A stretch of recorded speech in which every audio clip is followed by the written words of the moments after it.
Okay, ladies and gentlemen, I hope you enjoyed your networking lunch as much as I did.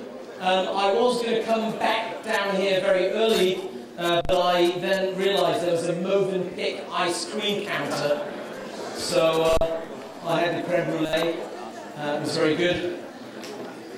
Moving straight on, we are going to have another great afternoon. I can assure you we have got some exceptional speakers, and we've also got some more very, very good panels. So again, just like this morning, I want you to be involved. I want you to be part of these discussions. So I am looking for your comments. I'm looking for your questions. So please join us in making this the best ever French Chamber Sourcing Conference. Please, housekeeping again, if I can remember or remind you all to turn off your mobile phones, because just remember one thing, I am bigger than all of you.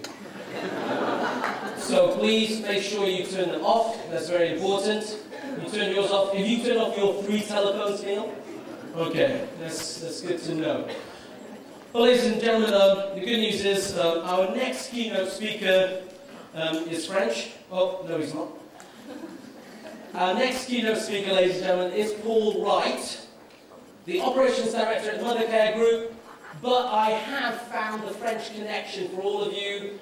He is a very, very big fan of one of the very famous French football teams, and that is, of course, Arsenal. So, I'm a Stoke City supporter, by the way, so Paul, sorry about the 1-1 draw, but you were lucky, very lucky to actually get the draw. But Paul has spent the last 15 years here in Hong Kong, and he's worked for both the Early Learning Centre, ELC. I'm sure a lot of you know about ELC, and that was obviously also part of the Mothercare Group these days. They've got over 1,250 stores across 59 countries. And I did have a chat with Paul earlier on, and obviously in the toy industry, I think this is the interesting thing about China, and that was that Paul was telling me that still, today, they source 95% of their products from China.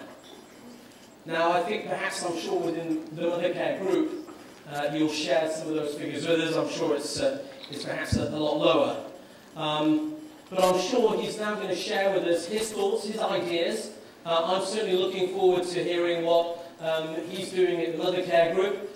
So without further ado, please welcome Mr. Paul Wright.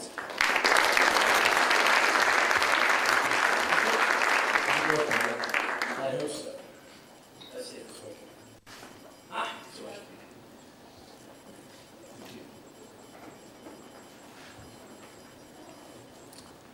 Thank you very much. Yes, I work for Early Learning Centre, which is part of the Mothercare Group. What I want to talk about today is, after a brief introduction, I'll take you through some of the things that ELC and now Mothercare have done around sustainable sourcing.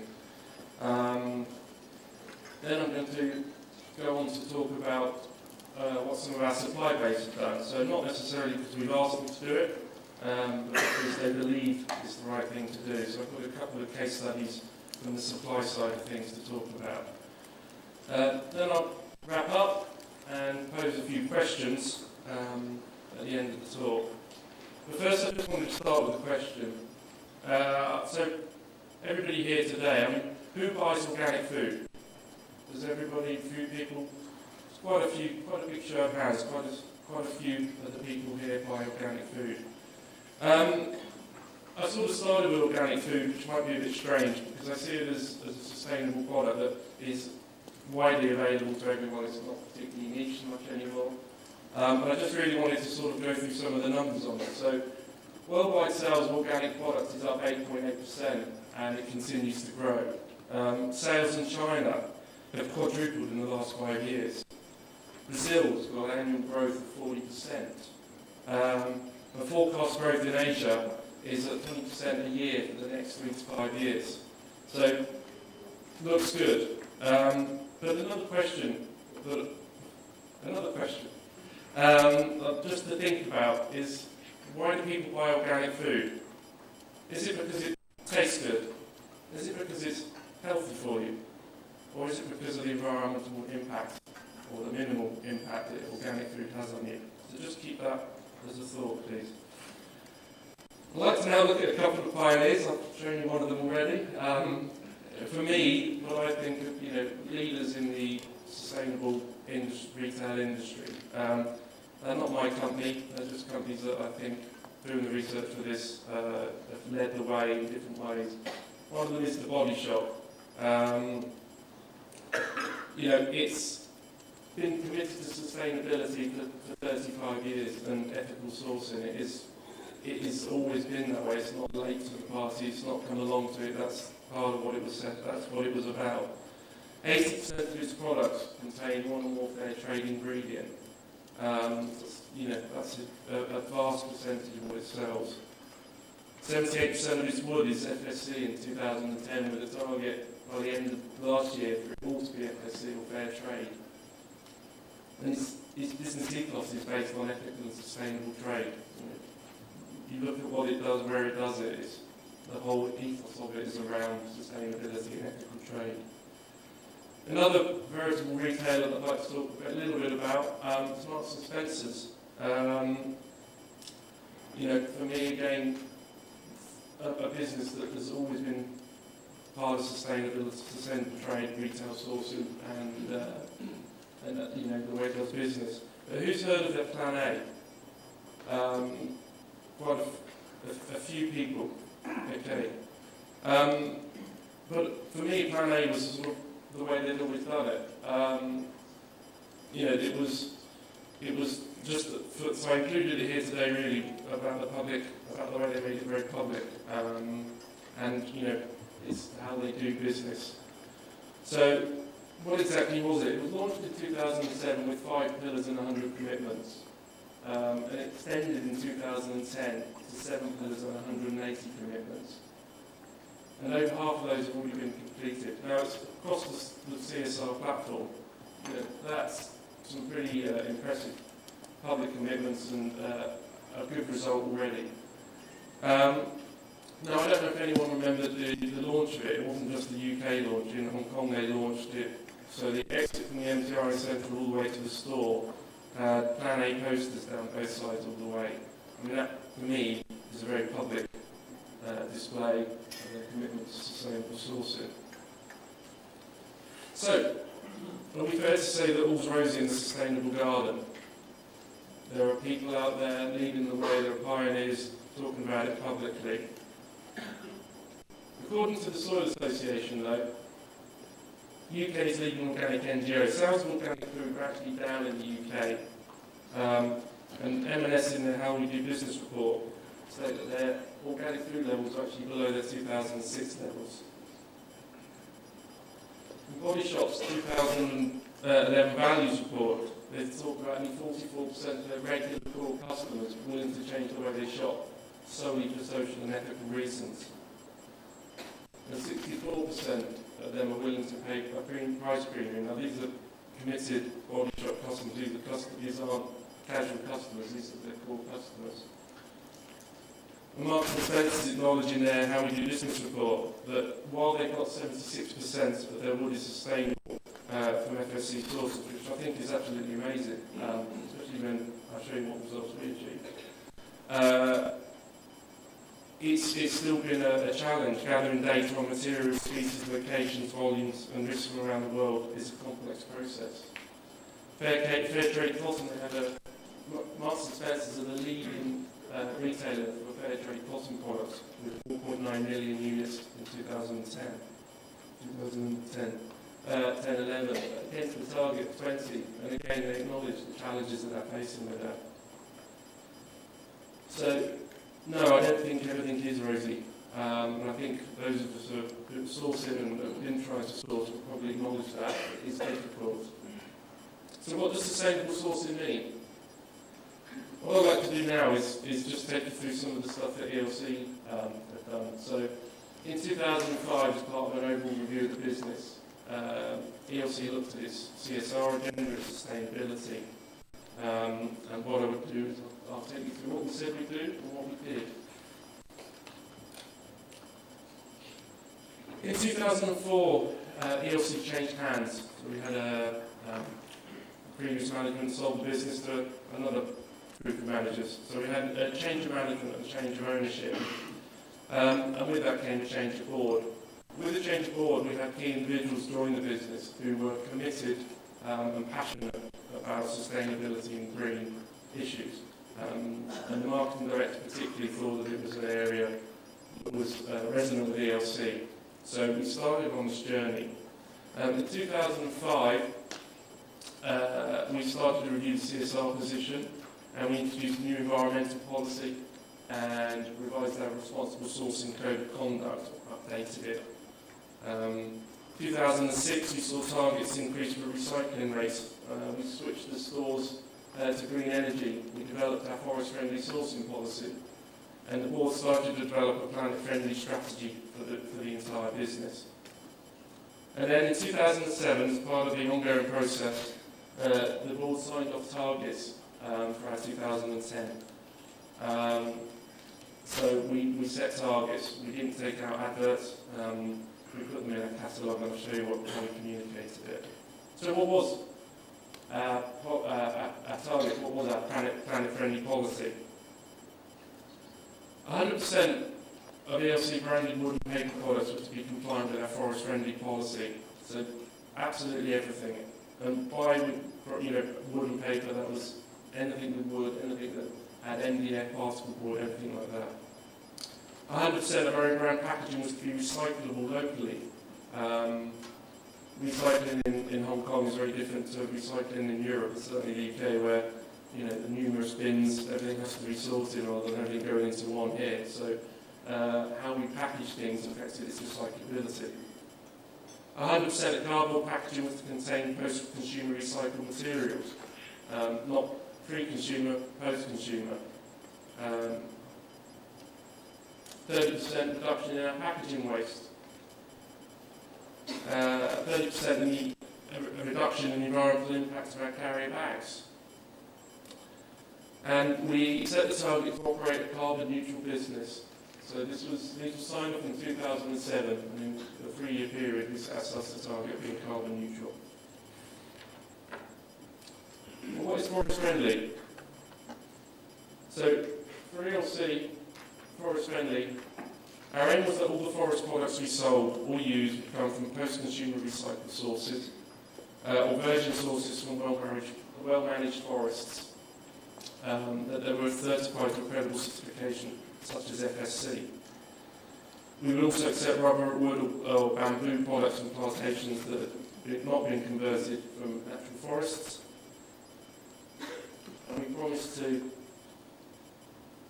identify all sources of our timber and paper products. Only use forest products from known legal sources. Encourage suppliers to source from recycled sources and independently certified well-managed forests such as FSC. Accept the use of rubber, wood and bamboo, as I just said, all post-consumer recycled material, both of those as forest-friendly alternatives. Not source products that originated from high conservation value forests. Not use wood on internationally recognised lists of species. And using environmental claims and labelling would comply with the UK DTI's Green Claims Code. And what about the packaging? What's planet-friendly packaging? So we set out a packaging policy as well. Use the minimum amount of raw material possible.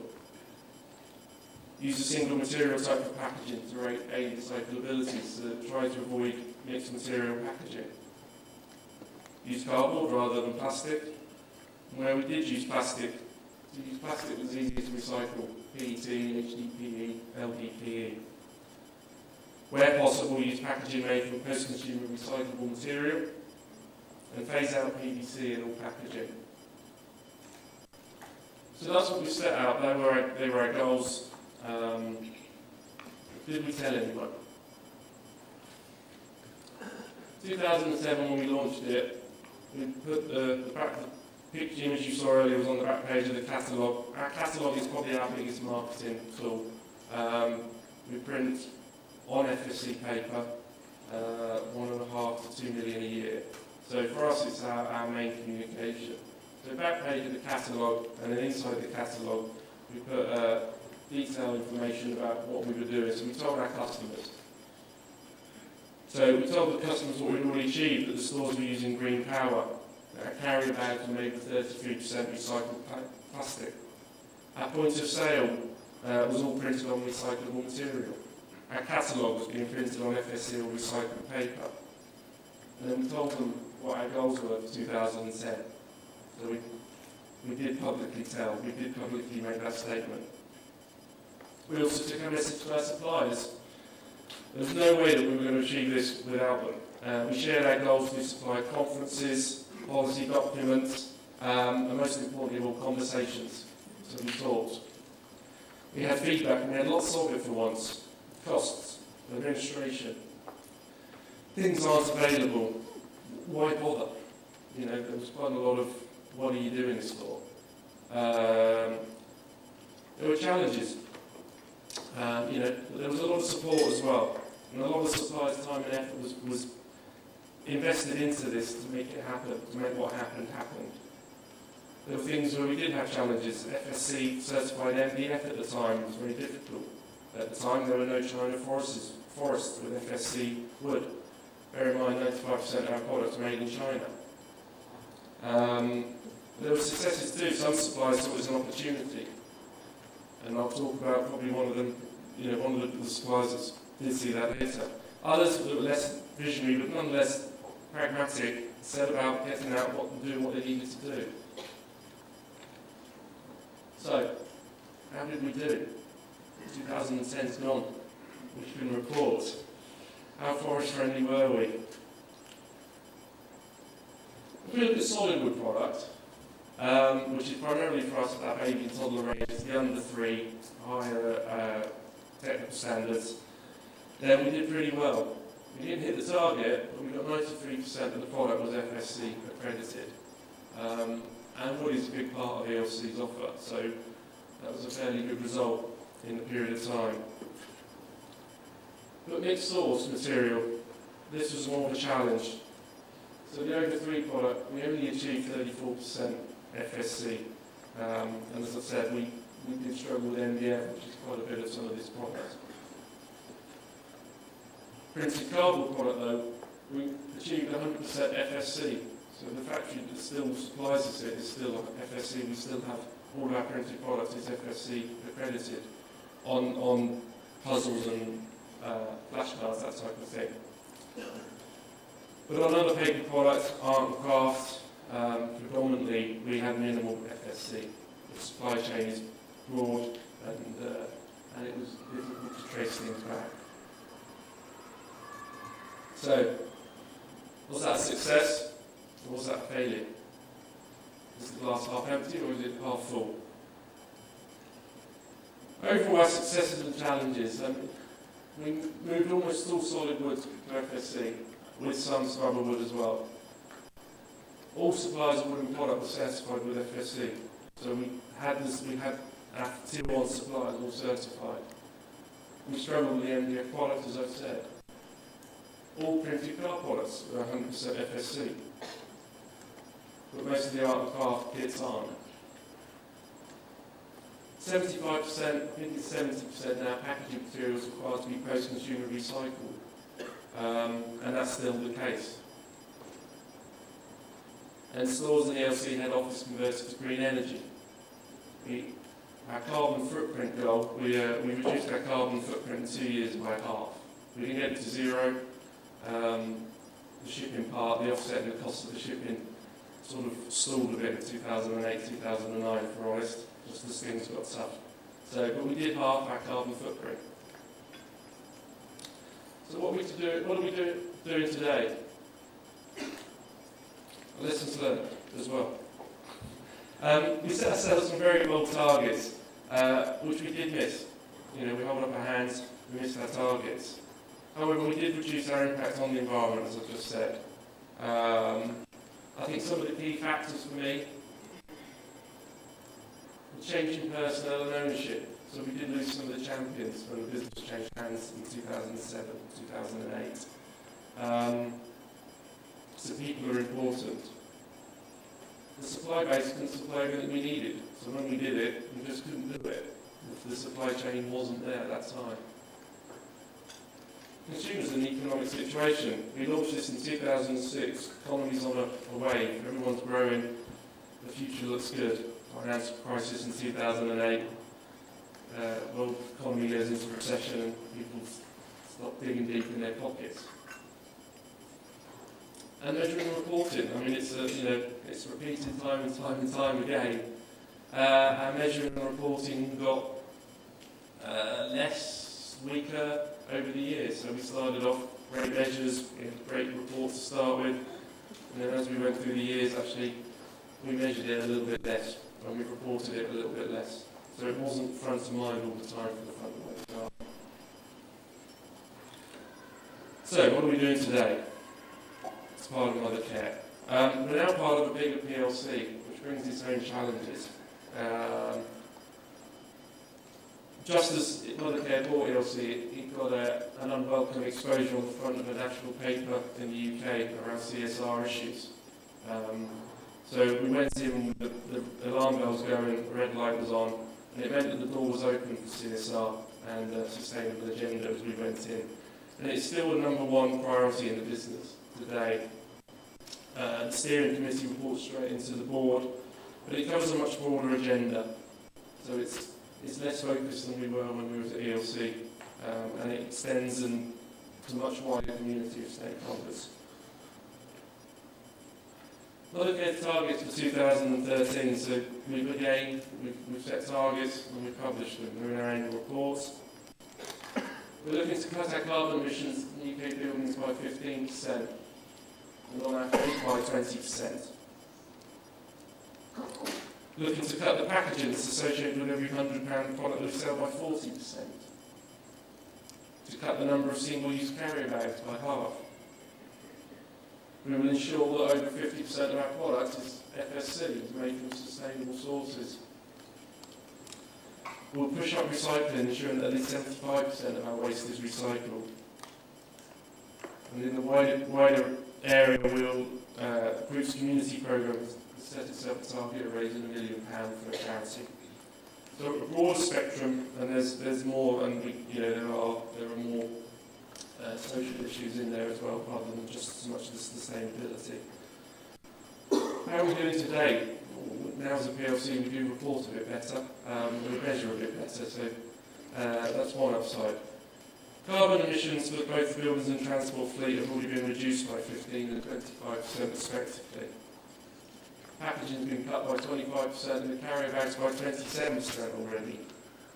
70% of our waste is already recycled. I think the 30% is predominantly our head office rather than our stores. So we've made good progress in stores. And we've raised over £800,000 already for Save the Children. And we've been awarded the Carbon Trust Standard in recognition of the progress that we have been making. So not quite as 100% absolutes as we were before, but we've still set targets, we've still set targets that we've got to progress to, and we're still making progress towards them. But hang on, what about the product? What about sustainable sourcing? We've updated our timber policy, which I touched on in the previous slide. Suppliers must provide legality of the source through documentation. Our preference is to buy from FSC wood. We will accept PEFC certification. We've approached a risk assessment based on source of wood and country of manufacture. We won't buy product whether it was from a high conservation value forest still. We will not use wood that are on this international recognised list of endangered species.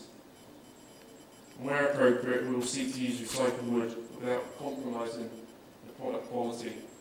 So some of the things that come through, that some of the stuff that we were doing at ELC is come through into the group policy.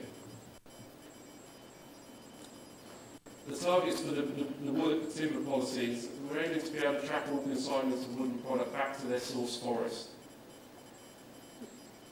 It's going to be independently assessed and supported by documentary evidence. FSC already is, but non-FSC will still independently assess the traceability. It exceeds the new EU regulations that are coming in next year, so we've already set targets beyond next year's legislation. Now, minimum standards, not EU's. We've included toys, but legislation doesn't include toys, but we are including toys in our measures. An early trial has already shown that we've got 64% compliance with the requirements in an early trial. So we've got work to do, and we've always got work to do, but we are on the right journey.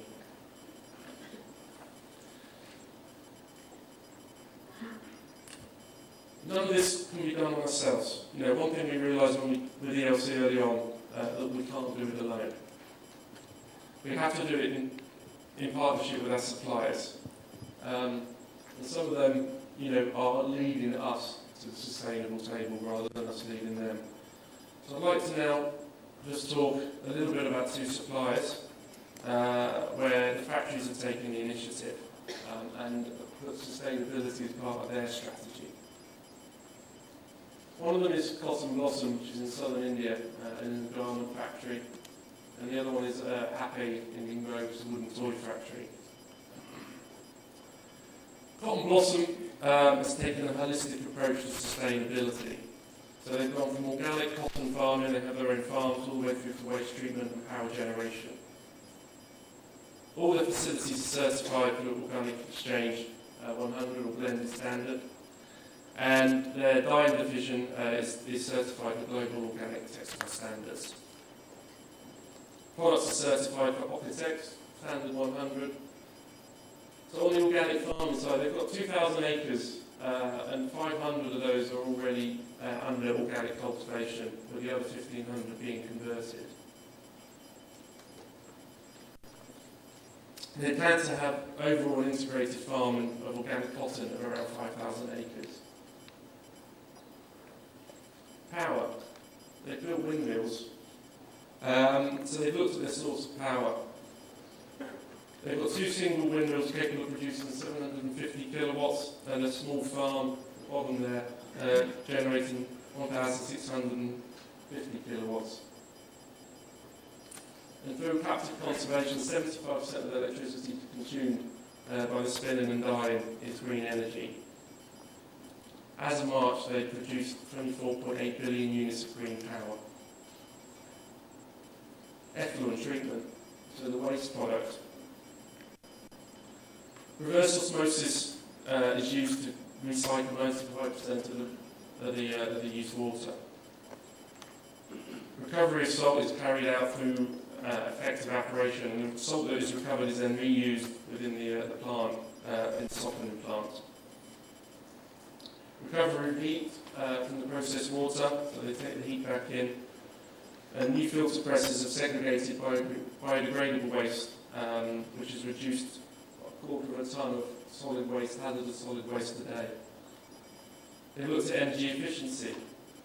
So they've introduced lighting for 40 watts to 28 watts, but it's nearly half their lighting power.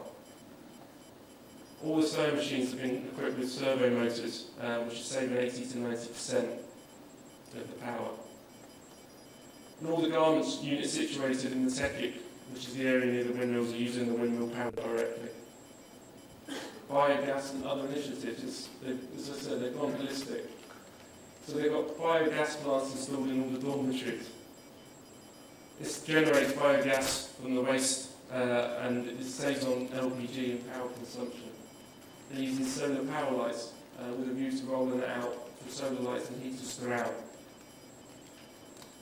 So that's what one of our suppliers has done in India. Very much they believe in it and that's their strategy.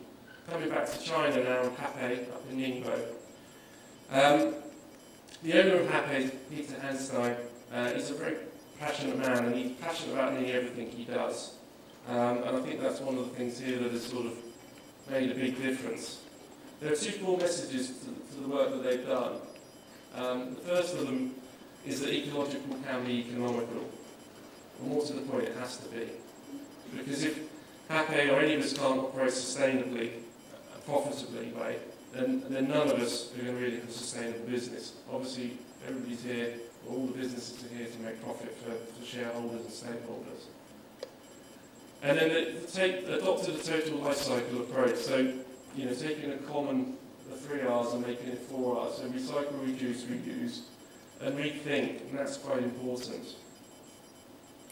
So I'll just take you through some of the sort of outtakes of what they've done, and some of the lessons or the rules, as Peter calls them.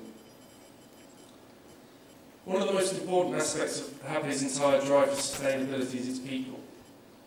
It's important for any organisation to engage with their people, we all know that. But Peter's done this with his team, and they're a big part of his Rethink mission. So a lot of his success, a lot of his ideas have come from his team. It's not come from a small clique or a CSR team, it's come from the business in total. So the process begins with the people. Their creative input is big and part of a Rethink process. Starting at the beginning of the process, they've got their raw materials. And Happy not only ensure that their wood is from sustainable sources and fully traceable, but 10 years ago they went further and they hosted the first China's first UNESCO workshop to explore potential applications for bamboo. And since then, Happy have developed processes to use bamboo as a commercial material. So, try to ensure the source of raw materials uses environmentally practices, or more, try to discover a more environmentally friendly source of material. Next, we go on to production. One key area for focus has been paint. 80% of the paints that are used in the Ningbo plant are water-based. But this causes problems during production, especially in the summer. Getting them to dry is very difficult. The way to do it is to use more heat, not so sustainable. So Happy work with their paint supplier to use less water and more pigment, but that costs more. So their paints are more expensive. But what it means is they dry quicker, so they need less heat. So they save money in the heating, in the process, by paying more up front. So sometimes paying more for sustainable can save more. Ecological can be economical. Something as traditional as wood, so energy consumption is high. As I just said, they use a lot of heat.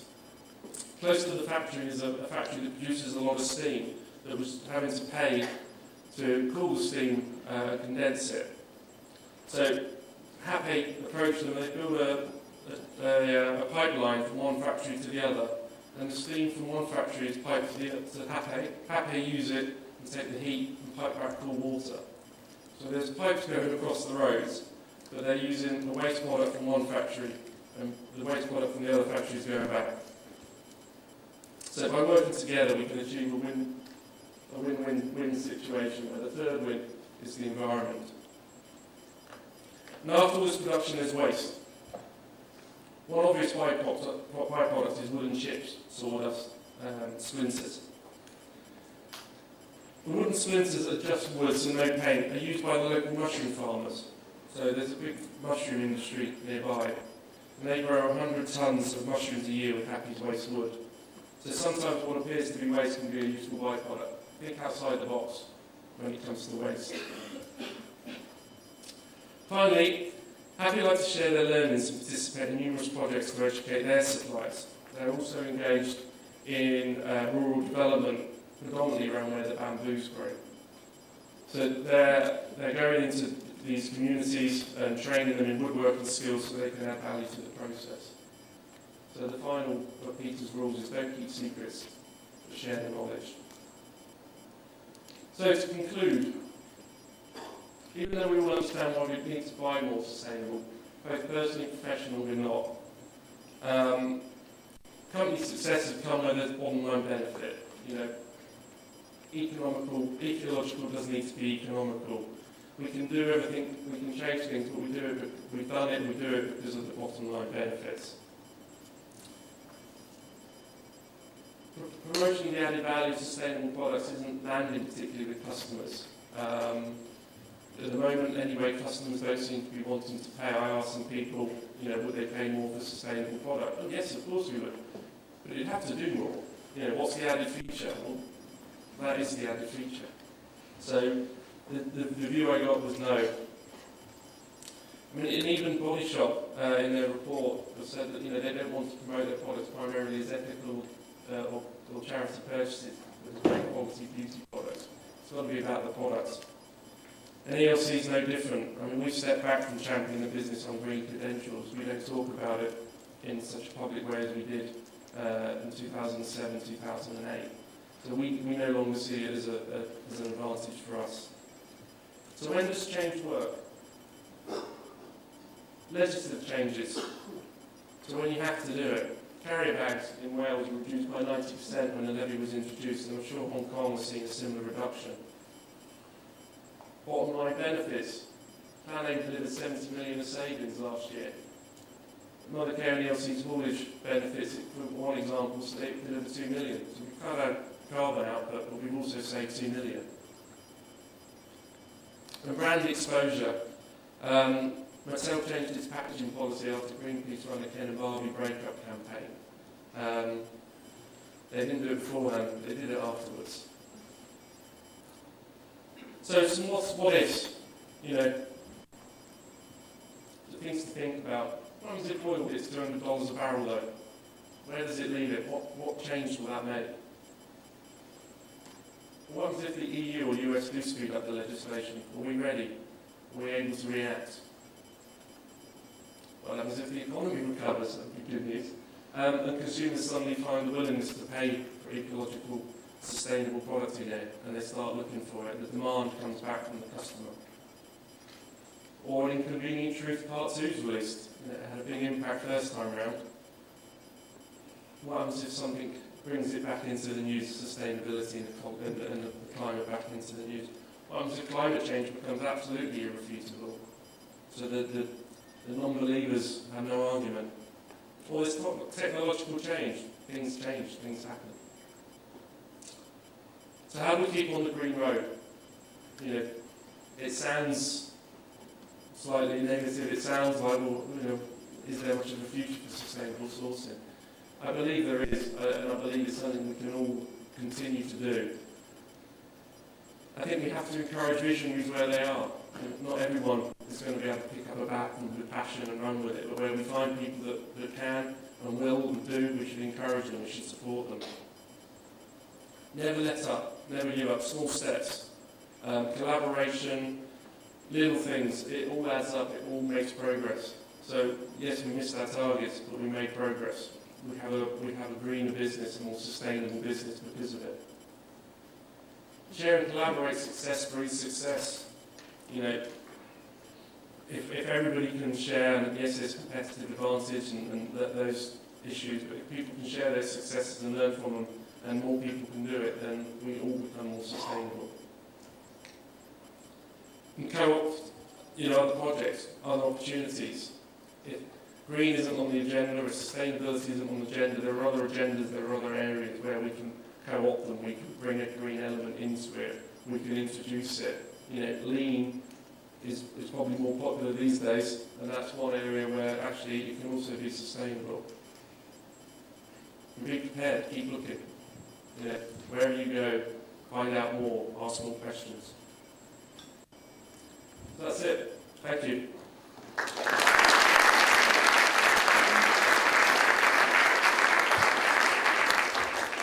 Thank you, Paul. Thank you very, very much. Again, for a very insightful presentation. I was a little bit worried when you kicked off on your organic food trail. But the interesting thing there, and I think you put it up right at the beginning, organic, and you talked about the organic sales, are actually down in the UK. I remember when we talked to a number of people about sustainable, about the sustainable projects, organic cotton, but there's a price, there's a price to be paid. I mean, are you still seeing, there still seems to be a lot of, there seems to be a lot of pushback from the consumers. On one hand, yes, they want sustainable, but on the other hand, they don't seem to be quite ready or willing to pay for it right now. Any other views on that? I'd certainly say that would be our experience. I think the cost differences have come down from when we started.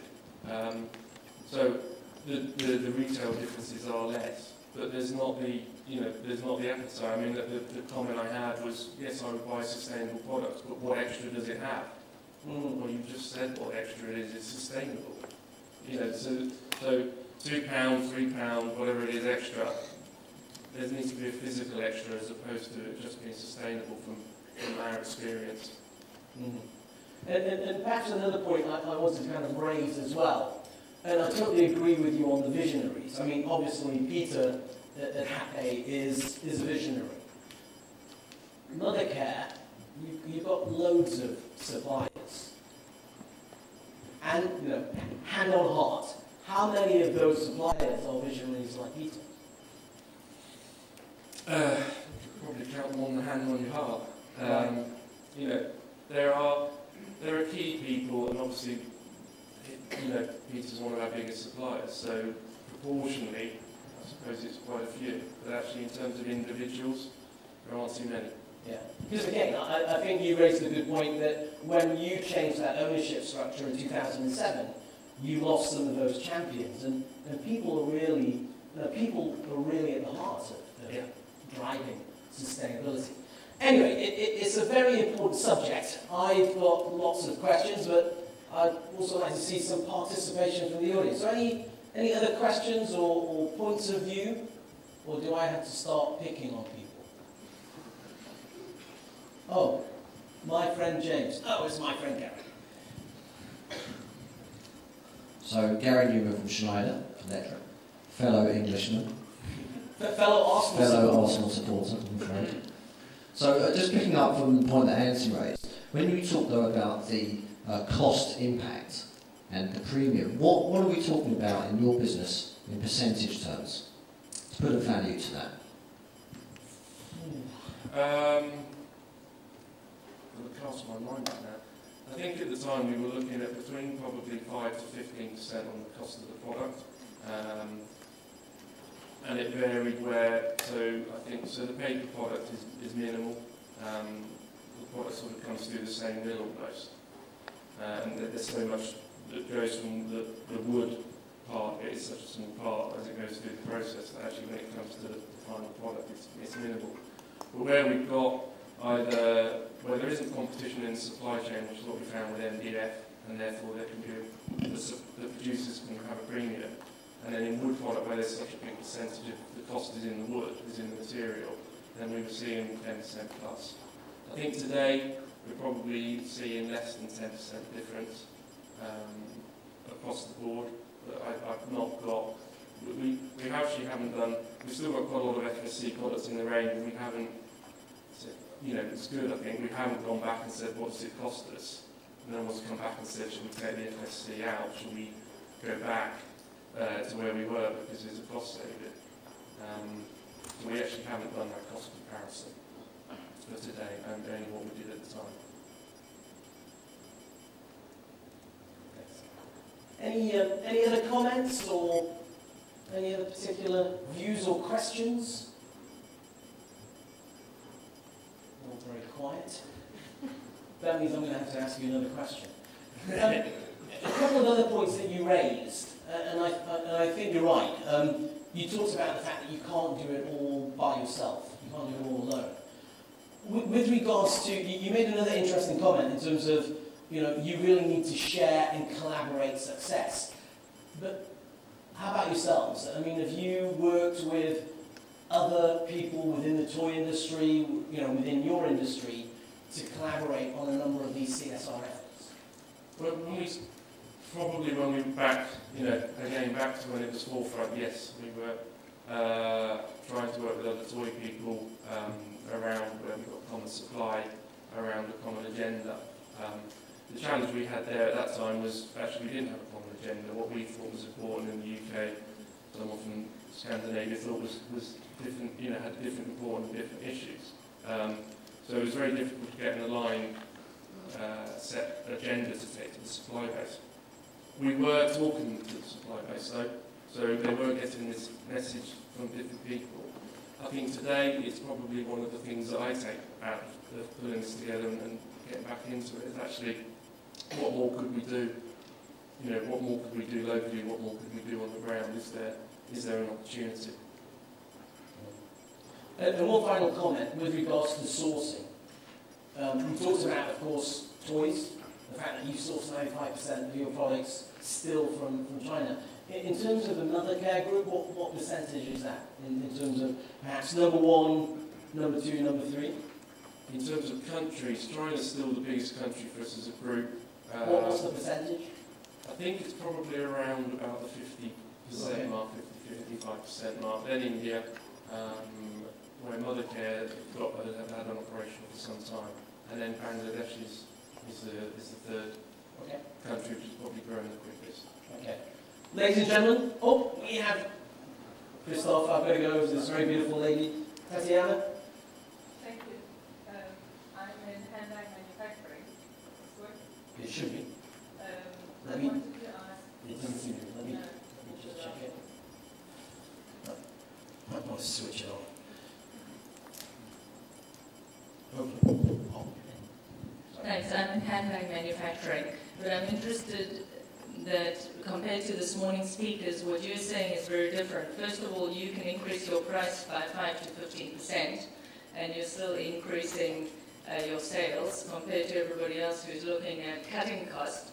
And then interestingly, you're saying that 95% of your production is in China when everybody here is looking at moving out, and we have jeans made in Mexico 3 or 4 times faster than in China.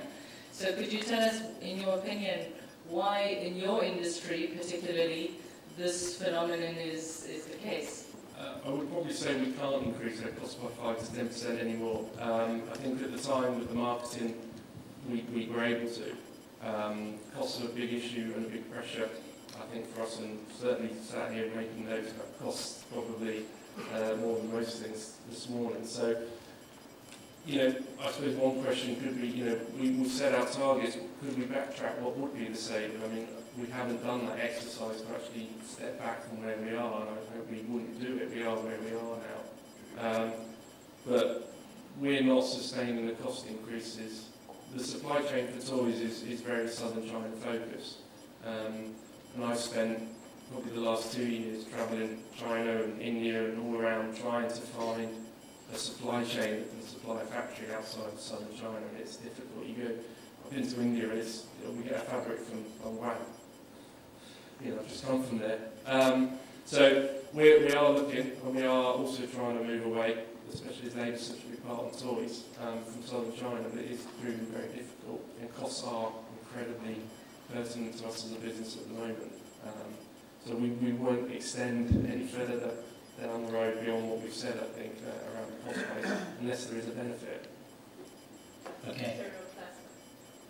Yeah, I mean, for toys it is very much, you know, across Dongguan. Yeah. Like in southern China. Sorry, Dongguan. Christoph, one final question. That's a very good question. I'd be interested because what you are saying pretty strongly is the consumer that seems to be quite ready to pay more for that. However, when I compare to 5-10 years ago, where honestly nobody was talking about sustainability, green business, etc., I've seen a tremendous evolution in the people mindset over the years. And if you remember about Copenhagen failure, I mean, how much of a buzz that this has been, right? I'm talking about the US, China, etc. So I see some people getting it, I mean, slowly now. Like you said, probably the economic crisis didn't help this to evolve. But I was more interested in do you see, first of all, do you see an evolution? Like I do, and is there any regions or any country which are more into it? Like I'm thinking, especially based on my experience, Germany is quite advanced as far as I can say compared to some other countries. So could you comment on that based on your own experience, more from a consumer standpoint? Certainly, it's been an evolution, and there is a lot more awareness. I mean, I started off on the premise of trying to demonstrate actually the progress we've made. And when I got into the research, I realised that perhaps we haven't made, as much as I'd assumed, from what I could, see. And certainly, I think that's tailed off under the economic situation. From us, it's with the stores worldwide, we're not particularly seeing much demand from it from our franchise partners around the world. We're in 59 countries. It doesn't come high up on many of the what we want lists. Australia, there's still talk about the Australian franchise, still talk about our forest-friendly products and the FSC on their website, so they still have a bit of it. We don't have much, we have very little business in Germany, so I can't mention that. Scandinavia's always had a focus around it and continues to have a focus. So I think probably from our perspective, those two are probably two of the key areas or territories, but otherwise we're not, so from a business-to-business point of view, we're not getting demand when we sit down with our customers to say, you know, why aren't you driving into more FSC, why aren't you, our competitors are doing this, why aren't you? And I'm assuming their consumers aren't either. Okay, ladies and gentlemen, I think that's all we've got time for. Paul, thank you very much for joining us this afternoon. Much appreciated. Thank you for your insights, ladies and gentlemen. All right.